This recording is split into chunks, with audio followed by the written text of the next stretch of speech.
వెళ్ళాలంటే చదువు ఒక్కటే పరిష్కారం. పిల్లల్ని చదివించండి, కష్టమైన నష్టమైన పిల్లల్ని బడికి పంపించండి.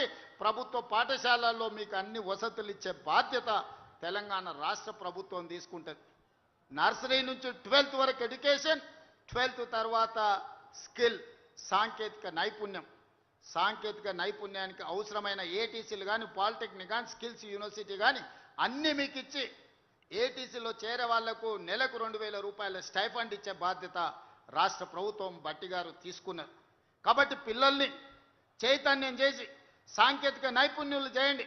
జర్మన్, జపాన్, సౌత్ కొరియా లాంటి దేశాలలో యావరేజ్ స్టూడెంట్ కూడా 1,50,000 నుంచి 2 లక్షల రూపాయల జీతం వచ్చే పరిస్థితి ఉన్నది.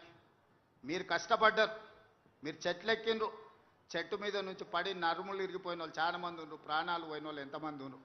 అందుకే మీ కాటమయ్య కిట్టు ఇబ్రాహీంపట్నం వచ్చి నేను ఇచ్చిపోయినా. సోదరా, నీ దగ్గర ఉన్న కాటమయ్య కిట్టే కాదు, అది మా పొన్నం ప్రభాకర్ ఇచ్చిందే కదా. 50,000 కిట్లు ఇచ్చిన కాటమయ్య కిట్లు. ప్రమాదవశాత్తు చనిపోతే కుటుంబానికి 5 లక్షల రూపాయలు ఇన్సూరెన్స్ ఇచ్చిన మీ పట్ల ఈ ప్రభుత్వం ప్రేమతో, మీ పట్ల అభిమానంతో నీ ప్రభుత్వం ఉన్నది. మీరు ఎక్కడికి పోవాల్సిన పనిలే, మీ దగ్గరకు వచ్చిన నీ ప్రభుత్వం మాదయ అని చెప్పుర్రి. రెండోసారి 117 సీట్లతో గెలుస్తాం. మీరు ఏడికి పోకండి, మీ దగ్గరకు వచ్చినోని కూసబెట్టి పోసినంత సేపానికి ఒకటే ప్రాయ, ఈ ప్రభుత్వం మనది,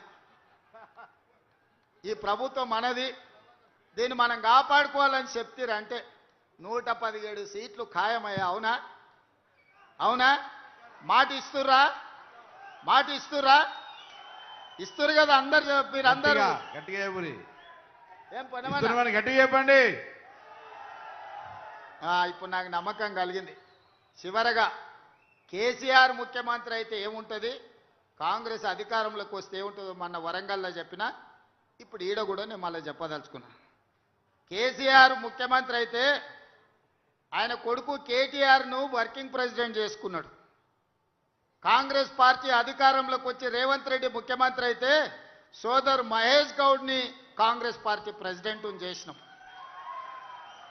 కేసీఆర్ ముఖ్యమంత్రి అయితే హరీష్ రావు, తారక రామారావు 2 మంత్రులు అయిన. రేవంత్ రెడ్డి ముఖ్యమంత్రి అయితే మా సీతక్క, కొండ సురేఖమ్మ మంత్రులైనరు, మా పొన్నం ప్రభాకర్, మా వాకిటి శ్రీహరి మంత్రులైనరు.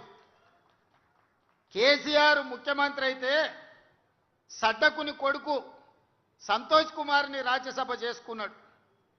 కానీ నేను ముఖ్యమంత్రి అయితే మిత్రుడు వేం నరేందర్ రెడ్డిని ఈరోజు రాజ్యసభకు పంపించిన. అనిల్ కుమార్ యాదవ్ ఈయనే ఉన్నాడానే? లేచి నిలబడరా నాయన. ఇగో పిల్లగాన్ని పంపించిన రాజ్యసభకు, పెద్దల సభకు. నేను ముఖ్యమంత్రి అయితే అనిల్ యాదవ్ హైదరాబాద్ నుంచి రాజ్యసభకు పంపించిన. పిల్లగాడు ఎట్లున్నాడు చూడు, గట్టే కుస్తీ పైల్వాన్ లెక్క. కేసీఆర్ ముఖ్యమంత్రి అయితే ఓడిపోయిన వినోద్ రావును ప్లానింగ్ కమిషన్ చైర్మన్గా చేసుకున్నాడు. కానీ నేను ముఖ్యమంత్రి అయితే కోదండరామ్ గారిని ప్రొఫెసర్, తెలంగాణ సాధించిన ప్రొఫెసర్ను ఎమ్మెల్సీగా నియమించిన. కేసీఆర్ ముఖ్యమంత్రి అయితే ఆయన బిడ్డను ఎంపీ చేసుకున్నాడు, ఓడిపోతే ఎమ్మెల్సీ చేసుకున్నాడు. కానీ నేను ముఖ్యమంత్రి అయితే వీరనారి చాకలి ఐలమ్మ మన్వరాల్ని మహిళా కమిషన్ సభ్యురాలుగా చేసిన.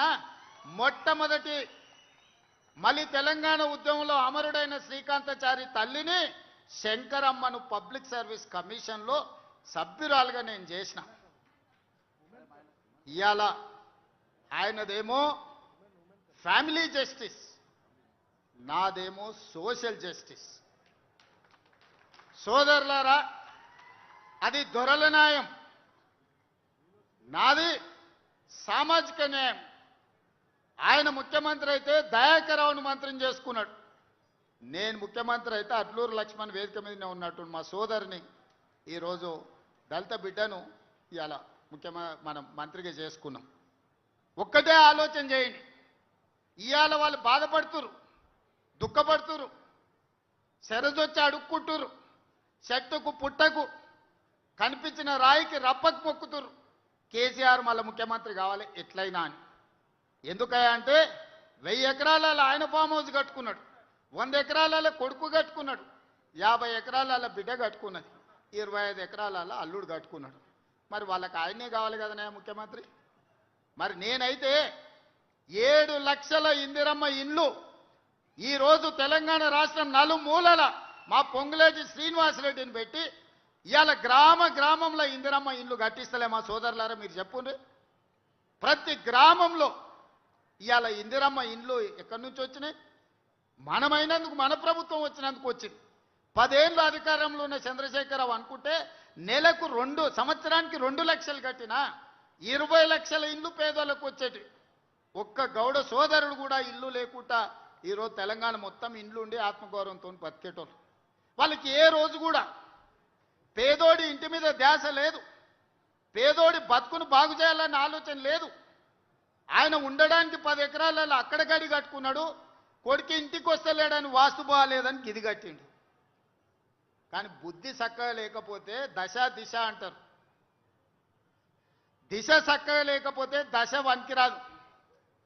ఆయన దిశ ఆయన దశ 2 బాగలేక నేను మా బట్టను వచ్చి ఆడ కూర్చున్నాం. అవునా? అందుకే మిత్రులారా, ఈ ప్రభుత్వం మీది. మీరు ఆలోచన చేసి నిర్ణయం తీసుకోండి. ఎన్నడని సెక్రటేరియట్ దగ్గరికి మిమ్మల్ని రానిచ్చండి. ఆయన ఉన్నప్పుడు ఎన్నడన్నా ప్రగతి భవన్లో గద్దరన్న పోతే గేట్ కాడ ఎర్రటెండ కూర్చోబెట్టిండు. అందశ్రీ పాటను 10 ఏళ్ళు బందీ చేసిండు ఫామ్ హౌస్లో. అందశ్రీ పాటకు జయ జయ హే తెలంగాణకు విముక్తి కలిగించింది ఈ ప్రభుత్వం కాదా? గద్దర్ అవార్డుల ద్వారా శాశ్వతంగా గద్దరన్న పేరును చరిత్ర పుటల్లో ఎక్కించింది ప్రభుత్వం కాదా? మాదిగ ఉపకులాల వర్గీకరణ 30 ఏళ్ల రావణ కాష్టాన్ని ఇవాళ పరిష్కరించింది ప్రభుత్వం కాదా? 100 ఏళ్ల బీసీ కులగణన ఎవ్వరు చేయకపోయినా దేశంలోనే మొట్టమొదటి రాష్ట్రంగా బీసీల లెక్కలు తేల్చింది ఈ ప్రభుత్వం కాదా? ఈరోజు మీకోసం నిరంతరం ప్రయత్నం చేస్తూనే ఉన్నాం, పని చేస్తూనే ఉన్నాం. కొన్ని మీరు అనుకున్నంత వేగంగా జరగకపోవచ్చు. ఎందుకంటే 8,11,000 కోట్ల రూపాయల అప్పు ఉంది. ఈ అప్పే మా ప్రాణానికి పెద్ద ముప్పు అయింది, తెలంగాణ ప్రాణానికి.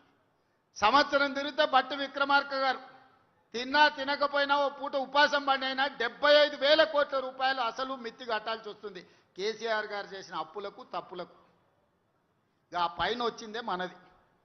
ఆ పైన నుంచే సన్న బియ్యం ఇచ్చినాం, ఆడబిడ్డలకు ఉచిత బస్సు ఇచ్చినాం, 200 యూనిట్లు పేదోళ్ళకు కరెంట్ ఇచ్చినాం, 500 రూపాయల బోనస్ ఇచ్చినాం, 20,617 కోట్ల రూపాయలు రైతు రుణమాఫీ చేసినాం, 36,000 కోట్ల రూపాయలు రైతు భరోసాకి ఇచ్చినాం. ఈరోజు వడ్ల కొనుగోలు కోసం 90,000 కోట్ల రూపాయలు ఈరోజు ఖర్చు పెట్టినాం. ఆడబిడ్డలకు 1000 బస్సులు కొనిచ్చినాం, 1000 మెగావాట్ల సోలారు విద్యుత్తు చేసుకునే వ్యాపారం ఇచ్చినాం. హైటెక్ సిటీ పక్కన 1000 కోట్ల రూపాయల భూమి ఇచ్చి వాళ్ళు తయారు చేసిన వస్తువులను అమ్ముకునే అవకాశం ఇచ్చినాం. 60,000 కోట్ల రూపాయల బ్యాంకు లింకేజ్ మహిళా సంఘాలకు బట్టి గారు సీతక్క ఇచ్చి ఈరోజు మహిళల్ని కూడా ఆదుకునేంత గొప్ప పనులు చేయడం జరిగింది. అదేవిధంగా పిల్లలు బాగుపడాలి, చదువుకోవాలంటే ఇప్పుడున్న పాఠశాలలే కాకుండా యంగ్ ఇండియా ఇంటిగ్రేటెడ్ స్కూల్స్ ప్రతి నియోజకవర్గంలో 25 ఎకరాలల్లా 200 కోట్ల రూపాయలతోని ఎస్సీ ఎస్టీ బీసీ మైనారిటీ ఉన్నత వర్గాలు కలిసి చదువుకోవడానికి young India integrated residential schools తీసుకొచ్చినాం. మొన్ననే 6 తెలంగాణ పబ్లిక్ స్కూల్ను ప్రారంభించుకున్నాం. యంగ్ ఇండియా స్కిల్స్ యూనివర్సిటీ క్రీడాకారులను రాణించడానికి ఈరోజు తెలంగాణ రాష్ట్రంలో మనం స్పోర్ట్స్ యూనివర్సిటీని, స్పోర్ట్స్ అకాడమీని ప్రారంభించుకున్నాం. మిత్రులారా, మీరు ఆలోచన చేయండి. ఇవన్నీ చేసినవే కొన్ని చెప్పిన నేను. మా వాళ్ళు చేసినవి చెప్తే వాళ్ళ ఇంట్లోకి వెళ్ళి కూడా బయటికి వెళ్ళరు. కానీ రోజు బామ్మార్దులు శరోదిక్కున ఎక్కడ పడితే అక్కడ అబద్ధాలు ప్రచారం చేస్తున్నారు. ఇక అవి నమ్ముతలేరని కర్ణాటక మహారాష్ట్ర పోయి అఘోర పూజలు చేసిరయా. ఊర్లల్లో చేతబడి చేస్తారు కదా, ఈ రాష్ట్రంలో అయితే పోలీసులు నిఘా వాళ్ళు మాకు చెప్తారని తమిళనాడు కర్ణాటకలో పోయి అఘోరారావు పోయి చేతబడి పూజలు చేసి వచ్చిండు అఘోరాలతోటి. ఇంత ఘోరం ఉంటుందా? కరువు రావాలి, ప్రజలు రావాలి, రైతులు వాళ్ళ పంట పొలాలు ఎండిపోవాలని ఇట్లాంటి పూజలు చేస్తారు. అధికారం పోతే ఇంత దిగజారుతారా? మీరు ఆలోచన చేయండి. అందుకే చేతబడి చేసేటోళ్ళని ఊర్లలో చెట్లకు కట్టేసి కొడతారు. మా గౌడన్నలకు బాగా తెలుసు. ఇట్లాంటి చేతబడి చేసేటోని ఊర్లలోకి వస్తే చెట్టుకు కట్టేయాల్సిందే, యాప చెట్టుకో ఈత చెట్టుకో కట్టాల్సిందే, తాటి చెట్టుకో. ఎందుకంటే ఇట్లాంటి వాళ్ళు మంచిది కాదు మన సమాజానికి. అందుకే సోదరులారా, ఒక మంచి కార్యక్రమాన్ని చేసుకుందాం. మనము మీ అందరి సహకారం, మిత్రులు బట్టి గారు, పొన్నం గారు, మహేష్ గౌడ్ గారు, మదన్న సహచర మిత్రులందరూ మంచి సహకారాన్ని అందిస్తున్నారు. ప్రభుత్వాన్ని ముందుకు తీసుకెళ్తున్నాం.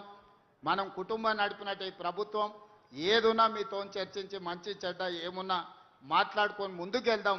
ఈ ప్రభుత్వం మనది, ఈ ప్రభుత్వం మనది.